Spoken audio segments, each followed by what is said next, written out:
To become successful, you usually need to go through an FTE. That stands for fuck this event. That's a moment in your life where basically you hate your environment, what you're doing for work, you hate how broke you are, you hate your job, you hate just your life in general. So much so that you get this thought that if you don't become successful, you may as well die or kill yourself.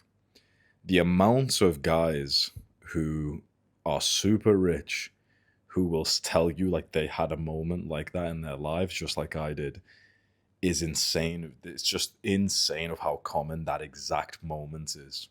For me, my FTE, this fuck this event, like this specific moment where I basically thought, okay, either I have to like fix my life and become successful, or I may as well just kill myself. Like it's like you don't even say it like this threat. You don't even say it like this um this declaration or this call for help or anything like that. It's just like an objective fact. You're like, yeah, my life sucks so much that if I don't fix it, there's no point in living. Like the ROI of living is too low unless if I fix it and I've got nothing else to lose. My FTE was in 2019. I had graduated from universities from like 22 years old. And imagine my time in university was me just partying, taking drugs, being a degenerate, going out to nightclubs. I was spending more time learning on how to attract girls and how to like speak to girls in the parties and nightclubs and stuff than I actually was studying or having the concept of what money was for or a career or a business. And I end up graduating, and the moment that I saw that I passed my sort of final exams, I was actually instantly depressed. Like, you don't realize how quickly I became depressed. I'm talking, okay, imagine, how when you've taken exams in school or whatever, or in university, you know that the results are going to be posted on like June 10th, for example. That's my birthday, June 10th, right? And you're kind of in your mind for the weeks before it, like, oh yeah, June 10th, that's when I'll know, that's when I'll know, that's when I'll know. And you're kind of like weighing up, okay, what life's going to be like, what grade you're going to get if you don't get the grade you want, what you're going to do, who's going to be angry at you, what the options are.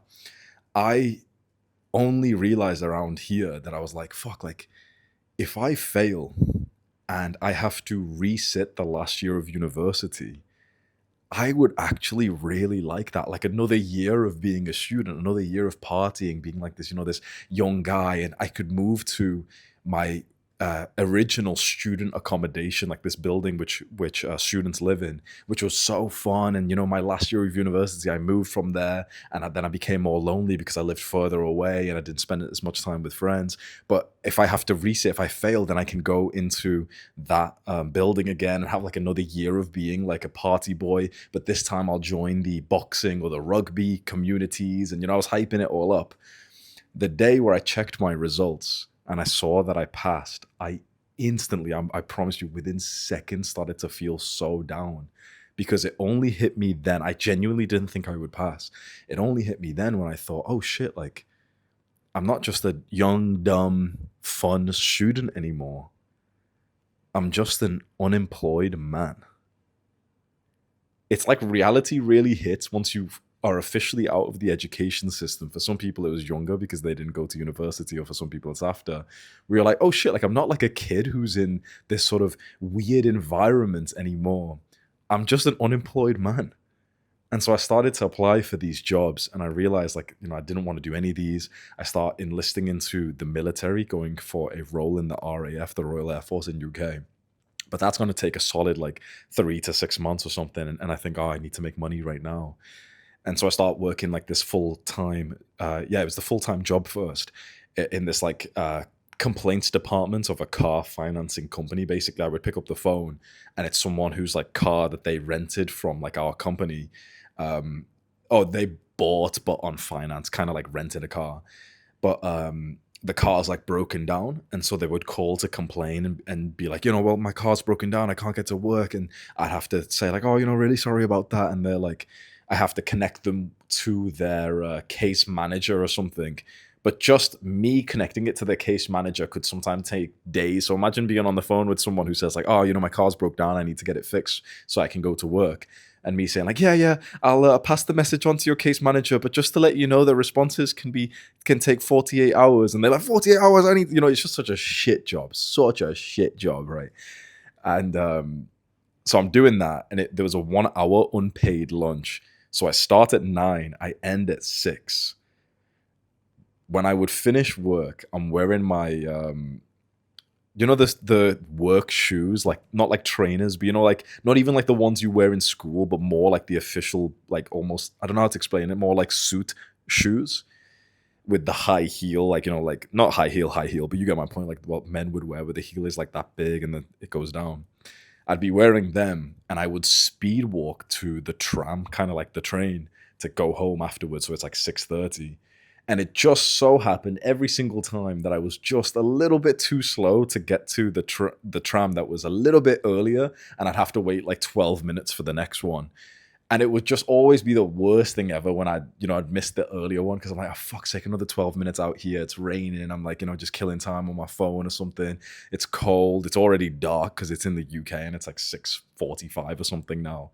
Get home at like 7:15, or the tram, it's packed and everything. Then get off at my stop 7:15, and from there and this is Manchester, by the way. So if anyone knows Manchester, UK, like it's a bit of a shithole. Even the nice parts are like a bit of a shit, grotty. Like it's like the opposite of like a Muslim city, where there's just piss and shit and like LGBT and crackheads and blue haired people and loads of fucking lesbians and loads of fucking vegans and seed oils, and like not even that. It's just like it's so weird. It's like it's so dirty, so much shit on the floor. There's literal syringes. There's a video on my main channel. I unlisted it a long time ago, but it's me walking through like I should actually show you one day, but it's me walking to work. And there's genuinely syringes, like fucking needles on the floor, which crackheads use, and they just drop it on the floor and everything. There was a spot where there's like 50 of them. Imagine that being your fucking environment. And you're paying like £1,000 a month for rent, like you and your partner. So I get off at the tram there. There's graffiti, it's dark. There's always some people shouting at each other, little crackheads and everything. And I would always take this one shortcut where, instead of sort of taking the path which was like on the roads and everything, the normal pathway, you could kind of cut through this random gate, and it was like this new kind of construction site. It was like empty land, and that would connect you to my apartment building way, way faster. But the problem was, like, it was a bit muddy and it's not really nice, and it's like there was a little bit which was like kind of a bit of a drop, so you had to kind of like maneuver it well. And since it wasn't like a built up area, there was no street lights. So imagine genuinely pitch black. Like, you genuinely couldn't see unless you put your phone torch on. There's a bit that's like muddy and grassy, but then you get onto a pavement which is straight to my apartment building. And I would do this, bro, 5-6 days a week, because sometimes I would work on Saturdays as like overtime. And the final thing to make this fucking day in the life so much worse was because I was in a relationship with a girl who I just didn't trust. And this is no even disrespect to her, because we were just young and we met when we were like party animals, and we stayed together after that phase. But of course, it's like we met when we were also fucking like other people. And it's just like you're not going to trust a partner like that. And since we were so young, the concept of like self-improvement was never in my mind. I never knew that love, for example, was a skill where you can, have deep conversations with your partner to realize if you're compatible with each other. It was just like a young relationship where we'd just smoke weed and we'll just eat junk food and that kind of stuff, right? So the final thing was, since I didn't trust her, when I would be walking through this apartment building, I would always try and look out for our apartment, and I would always genuinely always assume that I would see her getting like fucked by like someone else. I never saw it, of course. I never saw it. But that was like always my fear, like my anxiety. So imagine a day in my life at that point where I'm sleep deprived. I'm like trying to quit weed because I'm going to go enlist into the Air Force, and they are probably going to drug test you. But I just keep smoking every single day because when I come home, I'm just so like dead and I just hate my life. Wake up early, sleep deprived, take the tram to work in the dark, train in the gym there, work in this customer complaint department, get shouted at by people. 1 hour unpaid lunch. At first, I used to just sit with my coworkers, but then I used to just go to the gym in the middle of that block because I didn't even want to like sit around. Even though they were always so nice to me, it was just that we had nothing in common. I was like a young guy with a six pack and a bald head training for the military, and almost everyone in my coworkers were obese, and we just had nothing in common. Even though they were genuinely really kind people. Um, yeah, and finish the shift, walk home, my shins hurt, speed walk to the tram. Imagine this 5, 6 days a week. And on the one day off, it's like it just goes so fast because you had chores that you just didn't get to through the week and everything, and you get my point, right? So one day I take the tram home, it's like 6:45, 7 p.m. And I'm in that pathway which I told you about after the tram where it's like pitch black and you use your phone's lights. And when I get onto the sort of pathway of it, which is a direct walk straight to my apartment, and I'm like looking out for my girl getting rammed by someone else. Again, that never happened, but that was my anxieties. I just turn my flashlight off and I walk forward basically blindly and I just start whimpering. I genuinely start like crying whilst walking towards my apartment building. I get closer and closer. And by the time I'm just close enough to the apartment building where there's like, some lights and stuff there, I kind of wipe it away, go upstairs, and act like nothing happened.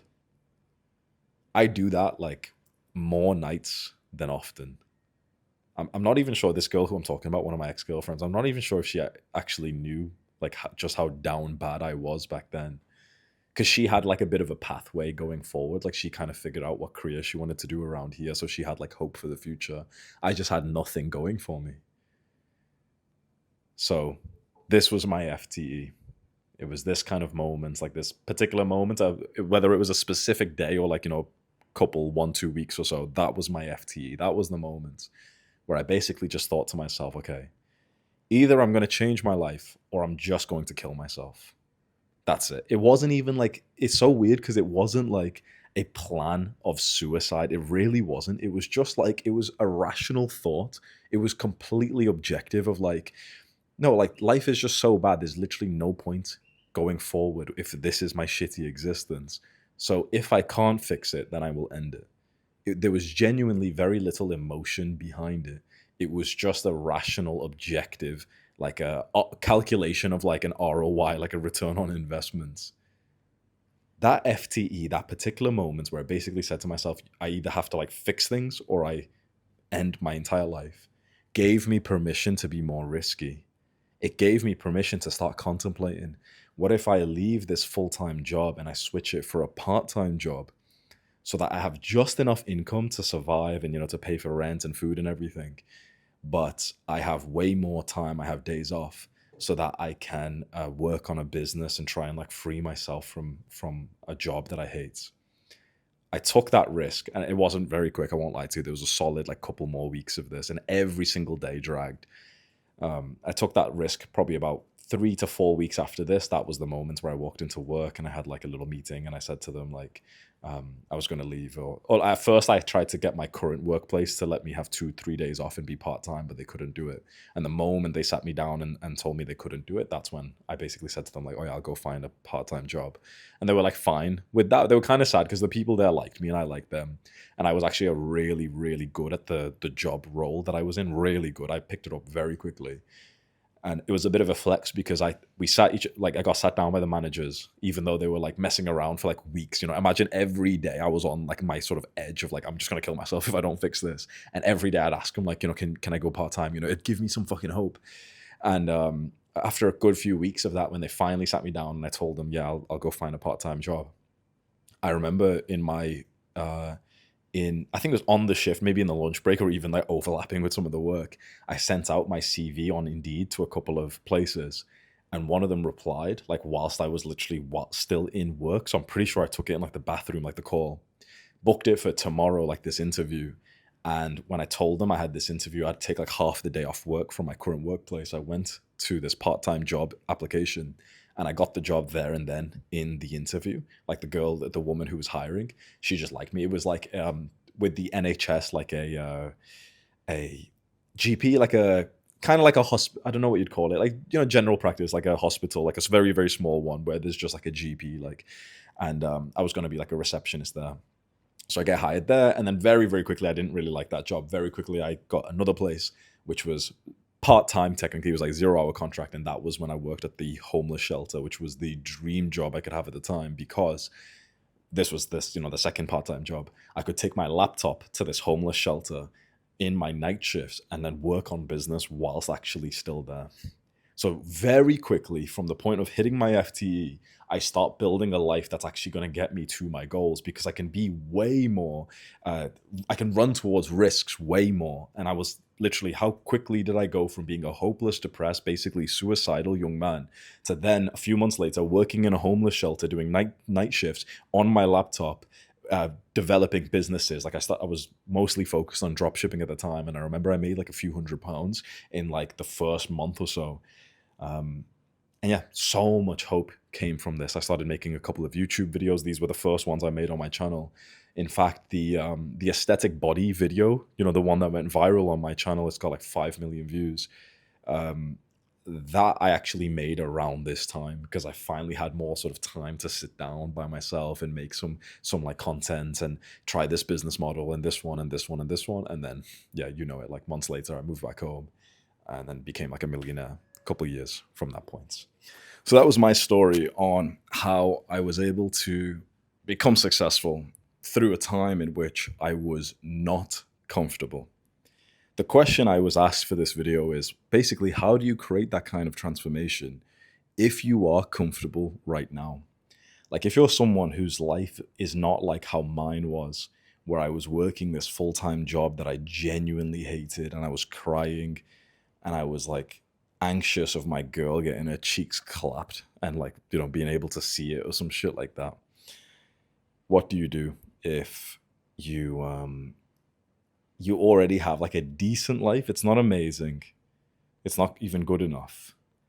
But it's also not bad enough. That's where the problem comes. One of the truths is that for the majority of people, success comes from dissatisfaction. Like, you've probably not heard that before, but I'm telling you, it's mostly true. Like, we'll say for about 99% of successful people. Success comes from dissatisfaction, hate, anger, aggression, narcissism, arrogance, ego. These are the sort of traits that the guy with low testosterone, the skinny neck intellectual guy who's into philosophy, that's the type of guy who'll tell you, like, no, don't have any of these traits. But I'm telling you, basically 99% of successful people started off with those dark emotions: dissatisfaction, hatred, anger, narcissism, ego, arrogance, all these. Success actually starts from those emotions. In the future, as a side note, actually, I'll talk about that soon, because that might be interesting for you. So basically, there's two things you can do. If right now your life is like, let's say, between like a 4 and a 6 out of 10, where it's not super low to the point that you're thinking like, yeah, you know what, I'll probably just end my life if I can't fix it. You're not really like that. Objectively doesn't make sense for someone like you, who, for example, you live with your family, things aren't terrible, you have a roof over your head, you're not like super in debt or anything like that. But also things aren't amazing, so you don't want to stay at this level. There's two things you can do, and I think you're going to find this so interesting. I've got like a few ideas written down here. Either you can do things, whether voluntarily or not, that bumps you down. So let's say, for example, you end up getting a girlfriend, it's awesome, and then she breaks up with you or she cheats on you. That can bump down the level of life that you feel like you're at, which then can slingshot you forward. You know how guys who are living like a relatively okay life, they can end up getting into a relationship, end up breaking up, and technically they're where they were originally, but because when you've kind of lost something, even if you're technically where you are, if you got up to an 8 and you're back to a 5, you kind of feel like you're down to a 3, if you get my point, right? And so this is why guys, when they get a breakup, they go through what's in the gym called breakup gains, where you basically will make more muscle mass because of the fact that you've got this motivation, because of the fact that, your girl didn't treat you right or she cheated or whatever. So you could think of a few ways, again, whether voluntarily or not, your life could get worse so that you can slingshot it forward. The problem with that approach, I wanted to mention it. I wouldn't advise it, but I wanted to mention it because the problem with it is like it's kind of like playing with fire. It's like pretty retarded to purposefully do it, right? The reason why I mentioned it is because it is one of the ways that I have seen someone who lives a comfortable life end up being able to like slingshot, have like an FTE and slingshot forward because they basically are able to gain something like a girlfriend or this new job or this thing, and then they lose it. And that's what causes the FTE, the fuck this event, the slingshotting forward and surpassing all expectations. It's not something you probably want to do purposefully. You shouldn't go and get into a relationship just for the breakup gains. I know it's like a meme or something, but you shouldn't, right? It's too risky. You're playing with fire. If it happens and you're able to grow from something like that, okay, sick, enjoy it. But we don't want to be purposefully trying to make our life worse so that we can boost it forward. That means that if right now there's nothing that is basically able to make your life worse so that you can achieve and enjoy that sort of FTE, that dark energy that pushes you forward, what do? You're the type of guy who's living like, again, like an average, mediocre life. Life isn't absolutely terrible. You have like a computer and a phone that you're watching this on. You go to the gym. You're kind of consistent there. Yeah, you jack off like 5-10 times a month or even a little bit more. Yeah, you mess up on your habits, but it's nothing crazy. Like you're just not that down bad. So what do? You can't just like artificially push yourself down. Like that's crazy. To, oh yeah, bro, like go get a disability or something, go break your legs. Like you're not going to risk anything like that. This is where now it's going to get a little bit complex. So just follow with me because I promise you this is going to work for you. If you're the guy who's in the sort of middle realm of life where you're comfortable, you want to strive for more, but you just don't have that drive because you feel like you don't have that sort of dark energy from a low point. Don't push yourself down to the low point. We are actually going to try to make you the 1% of people who become successful without the dark energy in the first place. I would actually guess anywhere from like 80 to 99% of people who are successful come from the low point, the FTE, the aggression, the narcissism, the hate, the anger, the sort of dark emotions. But there is a small percentage of people who have never experienced that. They've had comfortable lives. They never actually had like family trauma, poverty, intense racism, or any of those kinds of things. And they still became extremely, extremely successful. We're going to make you into one of these. You know how I said that one of the options was to like basically artificially go down? Our strategy for you, if this fits for you, is actually to make you go up into the enlightened stage. So some people get here faster. Some people like me started with the dark energy, the FTE, the fuck this event, I'm just going to kill myself if I can't make this happen, and then eventually have to get here. The enlightened stage is where success stops or never came from dissatisfaction, hate, ego, arrogance, the dark emotions. But in fact, it comes from purpose, love, contribution, skills, mastery, enjoyment, joy, fulfillment. These like cute little gay emotions, like the act of contributing to your community. When you think of the guys, like the guys who started off middle or even upper class who end up becoming successful, but they never had like the sort of dark trauma or anything. For them, since they can't motivate themselves, they don't have the desire to work hard because of the dark emotions, they need to use the light. The light is, for example, it's this purpose, it's this self-transcending mission. Bill Gates, for example, I think is a good idea for this. I don't know the actual truth of this. Of course, he could have ended up having some weird trauma that no one heard of. But it seems when you hear his story, he came from like a pretty like upper class family, no like real problems. But his kind of mission was to have like a computer for everyone. Do you see how that is something that can drive you to success? It can slingshot you, push you forward in the same way that an FTE can, but in more of a sort of positive, light kind of energy instead of dark. Where my sort of success came from the fact of like, yeah, I'll just kill myself if I can't fix it. I hate my life. My girl's probably cheating on me. Like all these sort of dark emotions. Your sort of source of desire can come from the light, which is my life is pretty good. I'm pretty privileged. I want to do something that helps people. I have love for this type of person, for this mission, for these people, immigrants like me, Muslim men like me, people from my country, people who have suffered from the same like illness that my mother did. Do you see how this is coming from like light emotions, hope, love, joy, purpose, contribution, community, family?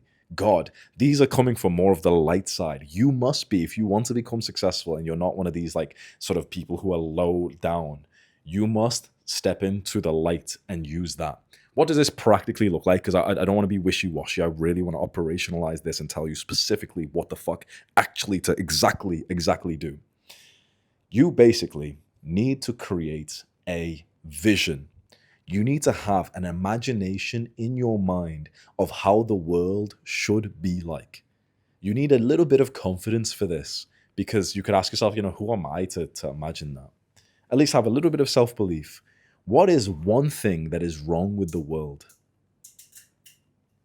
What flashed in your mind right there?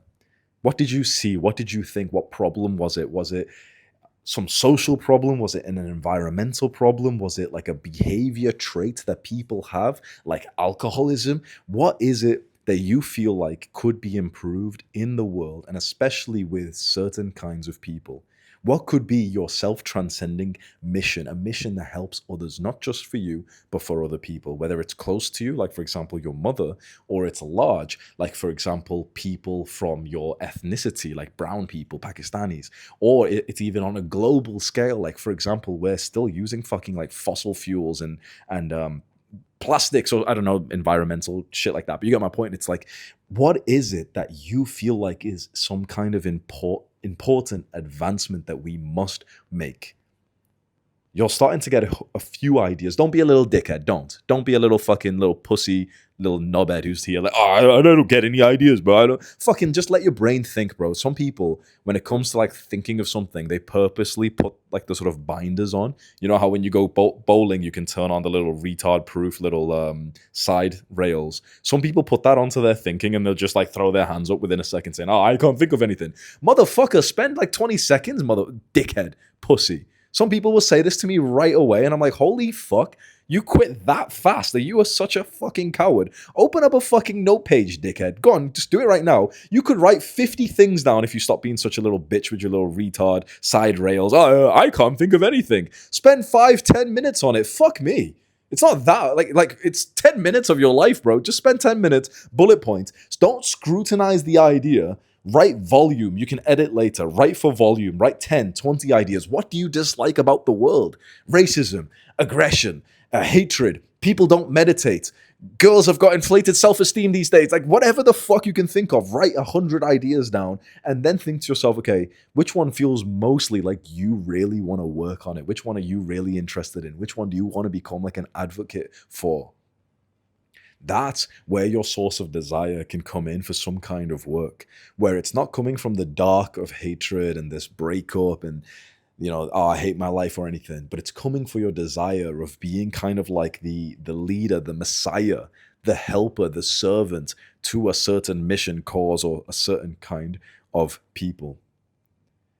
This is what's going to motivate you and give you the drive to push for success, for some kind of impact, even though you don't technically need it because your life is comfortable. Because now you're not thinking about your life, you're thinking about the lives of someone else. It's very, like, I mean, if you can think of your own life in some ways, you're thinking, yeah, I'm poor, I want to level up. By all means, go ahead. There's nothing wrong with starting off this journey just being focused on your own needs. Nothing wrong with that. But chances are, even though you know that, yeah, you are kind of poor and you're not amazing, whatever, chances are if you're watching this video, that probably isn't going to drive you. It's probably going to be some kind of injustice. It's going to be some kind of like social thing. It's going to be about this kind of person. You hate porn, for example. You fucking think it's like one of the worst things in the world. You hate smoking because you lost your father to lung cancer or something. It's going to be something like that, where you could just imagine a world without that problem. And it can bring like this zest inside of you, the same way that an FTE does to like the sort of people who are coming from the dark emotions, of this like hope of like, oh shit, like I could actually create a change here. What is the mission for you? You could comment it below. Please do, because that will boost the algorithm. You can take a second right now if you appreciate everything I've said in this video to just engage, click on the little like button and engage, just boost the algorithm for me. I'd appreciate that. But the action step for you right now is to think of the vision. Imagine it and just take a few minutes to enjoy yourself.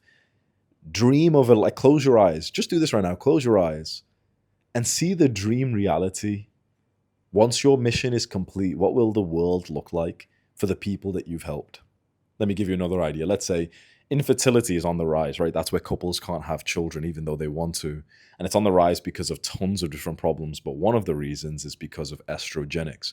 Basically, there's things that are turning men infertile, like plastics and tap water and these kinds of things. And it's something I feel pretty strongly against. When I close my eyes for this kind of mission, I see families, happy families. I see couples who have tried to have children for the last like year. And every single month they're so disappointed when they realize they still haven't conceived. And finally they get to have a happy, healthy little baby, which they've wanted so much. They'd be terrific parents because what was stopping them was some weird shit like birth control hormone inside of our water system. Like, I think that's such an injustice. I could rant about it for hours. There's literally fucking hormones, like chemicals inside of the tap water system in every single country, which are turning men infertile, and it's also fucking up the health of women and it's causing miscarriages, and people don't really speak about this. The same with plastics, like microplastics in our systems. There's microplastics in every man's testicles these days, and that can make you infertile. It lowers your testosterone. It's fucking insane. I genuinely think this is like a 10 out of 10 problem. That's something that drives me to speak about this, to be vocal about this. I can imagine a life where that isn't the case, and I see this almost like stereotypical happy family living on like a farm, living how they should do. That is something that now can drive you, where even though you live a comfortable life, you can think about some area of the world in which it's not comfortable, it's actually still problematic, and you want to be the savior for them. You want to be the man on the mission who's going to help them. That's where your desire is going to come from. So whether you create your own vision, or if you're going to struggle with that, as a lot of guys do, actually, a friend of mine said this to me recently. He said, yeah, I don't think your audience even know like what they want. I don't think they've ever really been able to be clear with themselves because they don't even know like what's possible. So they might need you to kind of give them a vision to start off with. And the vision that I've been giving to a lot of my followers and a lot of my students is just what I've been calling like the brotherhood. If you can get to the point where you and your family are kind of financially well off, and you can basically break free from the chains of your country, your hometown, if you can make money online and you can become not financially free, but financially secure, you as a young man can become like a modern day adventurer, move out to places like, for example, I live in Bali and we have like 10, 15 guys who live here like a few miles away from me, where now we're actually creating like an in real life brotherhood as a man should live. So that was just like an idea that I put into the minds of some of the people who watch me, where I was like, yeah, like this is a vision for you. You could actually be achieving this in the next year or next 6 months. You could make money online, you could travel, you could give some money to your family, you could come and meet friends to like grow with, like brothers to grow with. That has inspired a lot of guys now, even though they were comfortable, to be able to push harder than before because they've got something to like actually work hard for. You don't have to take that one. Absolutely no hard feelings if you don't take that as your vision. Your vision can be more of a sort of social movement or whatever. It doesn't have to be for your own personal gain. But this is the big action step for you. I really want you to take this seriously. Go spend the next 5-10 minutes on a note page just listing out injustices, problems that you hate of the world. And then when you look at all of them, really think to yourself, like, which one would be best for you? Not just which one would be most profitable or which one would be... you get my point. Just really think about your own values and what you would enjoy and how you could kind of make it a reality. And even if you can't see a way to make that a reality, like, for example, you want to get rid of plastics, for example, and you're thinking, like, how the fuck could I do that? I'm just a young guy. The ideas will come to you in time. Just for now, start to think of the impact that you want to be, the kind of man that you want to be. I hope that helps you. If you can create success without going through the FTE like I did, and having that period of your time where it's the lowest point of your life, then that's a win. That's nice for you. Save yourself from the pain that I went through. Yeah. See you on the next episode.